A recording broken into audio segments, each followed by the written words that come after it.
The emergency alert ripped through the quiet hum of my apartment, like a jagged tear in fabric, a sound so jarring it physically vibrated the cheap IKEA bookshelf against the wall. My phone, usually a silent sentinel on the coffee table, was now a screaming red beacon. The screen pulsating with stark, white text against a backdrop of digital crimson. Emergency alert.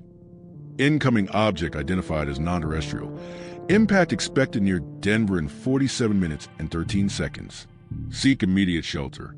Tune to local broadcast channels for further instructions. Non-terrestrial? Impact expected? Denver? My brain, still pleasantly muzzy from a Friday night of craft beer and mediocre pizza, sputtered and stalled, like an old engine refusing to turn over on a cold morning.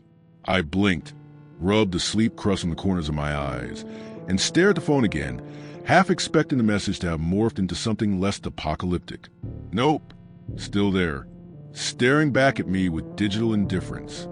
47 minutes and 13 seconds. That's all we had. Or rather, that's all Denver had. I lived just outside of Denver, in Aurora, a sprawling suburb that bled seamlessly into the city limits. Close enough to feel the tremors, close enough to be affected, but impact near Denver. That implied a target zone, a ground zero, and 47 minutes? That wasn't even enough time to properly panic, let alone do anything useful like pack a bag, evacuate. What even was protocol for an incoming non-terrestrial object? I glanced out the window, my apartment overlooking a typically bland suburban street. Rows of identical houses, neatly manicured lawns, SUVs parked in driveways like metallic beetles. The late afternoon Colorado sun was slanting through the gaps in the clouds, casting long, golden shadows that stretched across the lawns. Kids were still playing basketball in driveways, their shouts and laughter echoing faintly in the crisp autumn air. A dog barked somewhere down the street. Life, stubbornly normal, unbelievably normal, given the digital doomsday clock ticking on my phone. It was almost offensive how normal everything looked, like the world hadn't gotten the memo that it was supposed to be ending in less than an hour. I took a swig of my lukewarm coffee, the bitter taste doing little to cut through the sudden, icy knot of dread forming in my stomach. Probably a mistake, I thought, desperately clinging to the thread of rationalization. A false alarm. Some kind of glitch in the emergency broadcast system. They'd issue a retraction any minute now, laughing it off as a hilarious technical error. Oops. Sorry, folks. Just a rogue asteroid. Nothing to worry about. Back to your regularly scheduled programming. Yeah, right. A rogue asteroid with a 47-minute countdown timer. That sounded less like a technical error and more like the end credits rolling on humanity. I switched on the TV, the screen flickering to life, landing on a local news channel, Channel 9. And there it was, the same red and white emergency banner dominating the lower third of the screen, crawling across the bottom above a static image of the station's logo, punctuated by the insistent, ear-splitting tone of the emergency broadcast system. No anchor, no reporter, just a relentless, repeating text. Emergency alert. Incoming object identified as non-terrestrial. Impact expected near Denver in 46 minutes and 32 seconds. Seek immediate shelter. Tune to local broadcast channels for further instructions. 46 minutes and 32 seconds now. The clock was still ticking. This wasn't a mistake. This was really happening. My heart started to hammer against my ribs, a frantic drumbeat of panic echoing in my chest. Non-terrestrial. That word, hanging there in stark white against the red, was the most terrifying part. Not just an asteroid, not just a meteor, not just some space debris. Non-terrestrial. Something not from Earth. Something alien. The anchor finally appeared on screen, a woman named Brenda, usually unflappable, her perfectly cold blonde hair and practiced smile now visibly strained, her eyes wide with fear that mirrored my own. We are receiving confirmation of an official emergency alert issued across the Denver metropolitan area, she stammered, her voice trembling slightly, the practiced newscaster's cadence faltering. Authorities are confirming the detection of an incoming object, identified as non-terrestrial in origin. Impact is projected near Denver in approximately 46 minutes. Residents are urged to seek immediate shelter. Further details are still emerging. We will continue to update you as we receive more information. Her voice trailed off, her gaze flickering nervously off-screen, as if searching for answers, for reassurance, for something, anything, to make sense of the incomprehensible words she was uttering. 46 minutes. That's all the time we had. 46 minutes to process the unthinkable, to prepare for the unimaginable, to face the end of everything. And all they could tell us was, seek immediate shelter. Shelter from what? From a non-terrestrial object impacting the Earth? What kind of shelter could possibly withstand that? A basement? A storm cellar? A lead-line bunker buried miles underground? It all felt futile, pointless, like rearranging deck chairs on the Titanic.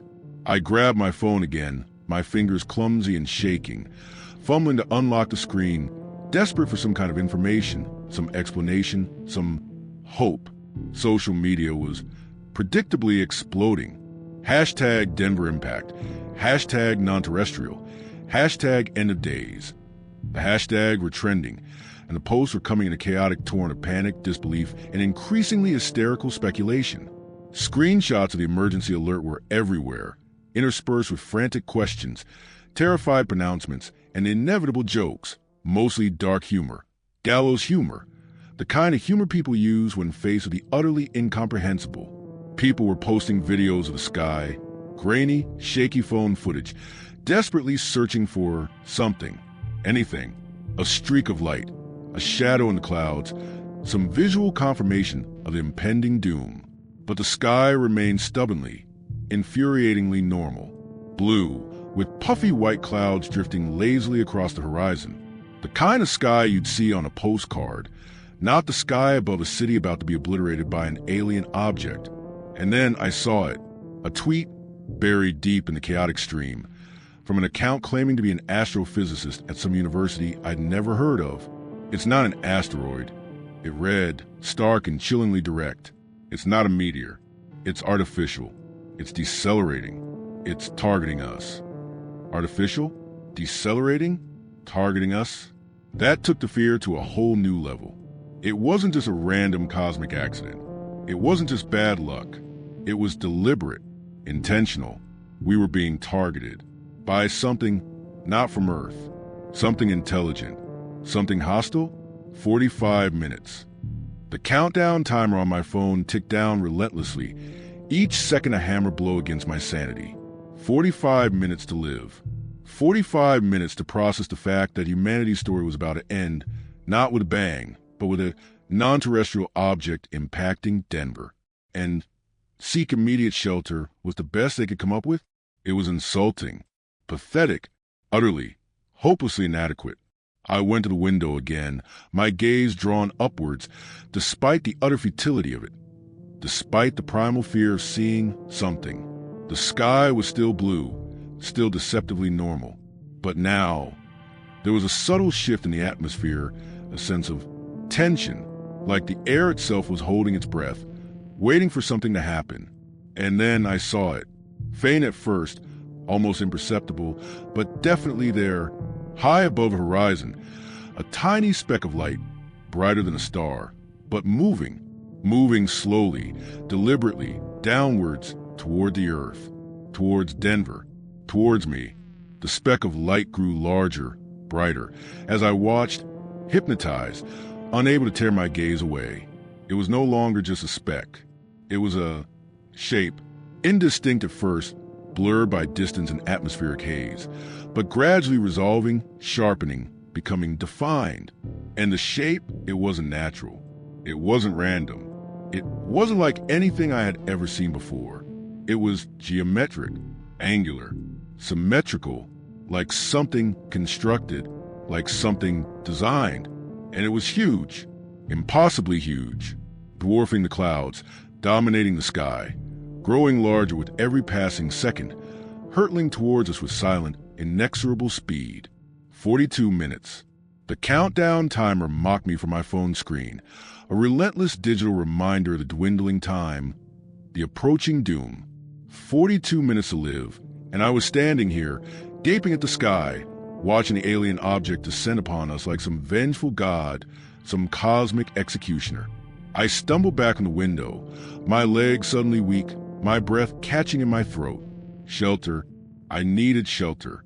The alert said, seek immediate shelter. But where? My apartment building? A flimsy brick and drywall structure that would crumble like dust under the force of an alien impact? The basement? A damp, unfinished space filled with spiders and forgotten boxes. Hardly a refuge from cosmic annihilation.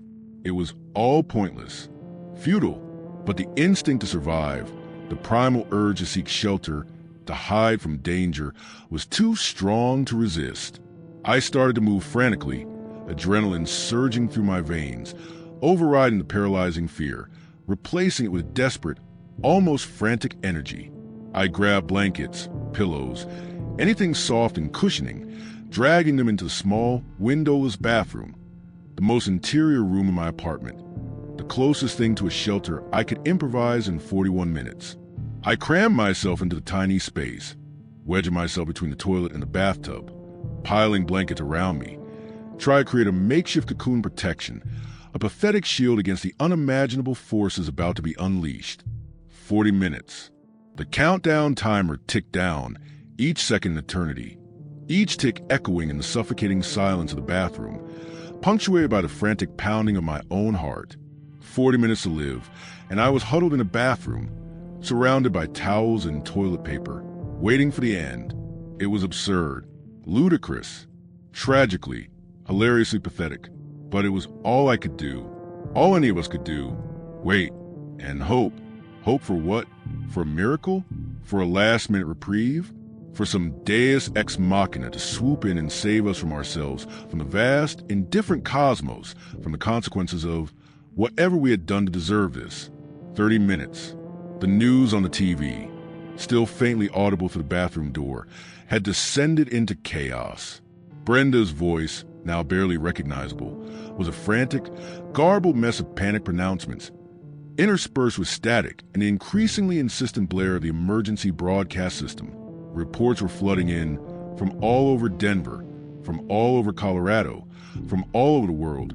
It seemed of the object, now visible to the naked eye, growing larger, brighter, more terrified with every passing moment. People were running, screaming, panicking, clogging the highways, jamming the phone lines, descending into the primal chaos of impending doom. But there was nowhere to run, nowhere to hide, nowhere to escape the inevitable. 20 minutes. The hum started then. A low, resonant vibration that seemed to emanate from everywhere and nowhere at once. A deep, throbbing pulse that resonated in my bones, in my teeth, in my very soul. It wasn't just a sound. It was a feeling, a physical presence, a palpable force, growing stronger, louder, more insistent with every passing second. The hum intensified, filling the bathroom, vibrating through the walls, through the floor, through me, making my vision blur, my head spin, my stomach churn. 15 minutes. The light started then too. Not sunlight, not street light, not any natural light, but something else. Something unnatural. A pale, ethereal glow, seeping into cracks around the bathroom door, illuminating the darkened space with an eerie, otherworldly luminescence. The light was cold, sterile, devoid of warmth, casting long, distorted shadows, making the familiar bathroom fixtures look alien, menacing. The hum and the light intensified, growing together, intertwining, becoming a single, overwhelming sensory assault, a physical manifestation of the approaching doom. 10 minutes. The air started to vibrate, not just hum, but vibrate visibly, palpably, the very molecules of air around me shaking, trembling, resonating with the growing intensity of the alien presence. The walls of the bathroom seemed to shimmer, to distort, to bend and warp under the unseen pressure. The air grew thick, heavy, almost solid, pressing in on me from all sides, making it hard to breathe, hard to move, hard to even think. 5 minutes. The countdown timer was a blur now, a meaningless string of numbers flashing on my phone screen, irrelevant in the face of the overwhelming reality that was about to engulf us all. 5 minutes to live, and the world was dissolving around me, becoming something else, something alien, something beyond comprehension. 1 minute, the hum was deafening now, a roaring cacophony that filled my head, drowning out all other sounds, all other thoughts. The light was blinding, a pure, white radiance that seemed to penetrate my eyelids, burning into my retinas, erasing all sense of sight. The air was solid, suffocating, crushing me, squeezing the breath from my lungs, the life from my body, and then the silence. Not silence exactly, but the absence of all sound, replaced by a pure, white noise, a static hiss that filled my head, erasing all other sensations, all other perceptions, all other self. And then nothing, just nothing. If you felt the cold dread of those final moments and want to explore more tales of cosmic horror and impending doom, please like and subscribe to the channel. Your support allows me to bring you more stories that will make you question the silence of space and the fragility of our place in the universe. Hit that notification bell to ensure you never miss a new descent into the abyss. Thank you for listening. And remember, sometimes the most terrifying countdowns are the ones we can't stop.